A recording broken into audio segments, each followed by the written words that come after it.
lo sport è anche l'espressione della cultura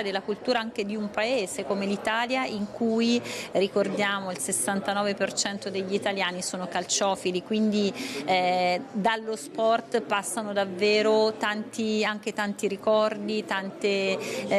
memorabilia, tanti insegnamenti, tanti valori, ed è questo che noi anche con la mostra di Paolo e le Legend vogliamo trasmettere, aiutare a diffondere. Ha aperto ufficialmente a Palazzo Foscolo ad Oderzo la mostra Paolo Rossi and the Football Legends, un viaggio dentro i ricordi, le memorabilia, ma soprattutto un viaggio emotivo attraverso le gesta del campione e dell'uomo che ha segnato un'epoca dentro e fuori dal campo. La moglie, Federica Cappelletti, giornalista e oggi anche presidente della Lega Femminile, ricorda il primo incontro con Pablito, come per primo lo chiamò Giorgio Lago durante i mondiali del 1978 in Argentina. Io ero veramente bambina quando ci siamo incontrati per la prima volta, perché quando Paolo arrivò a Perugia,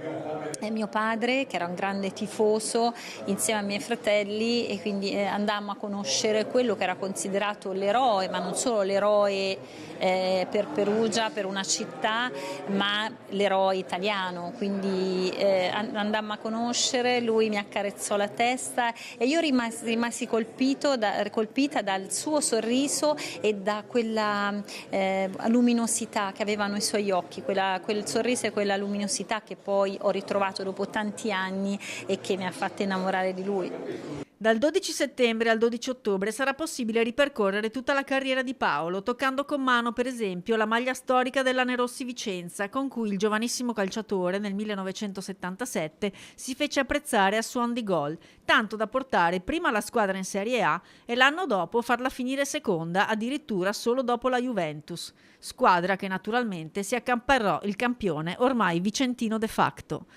La mostra proviene direttamente da New York, dove è stata ospitata al Palazzo di Vetro delle Nazioni Unite. E Paolo non solo il primo, ma anche per ora l'unico sportivo italiano al quale le Nazioni Unite hanno aperto le porte, spalancato le porte e dedicato una mostra.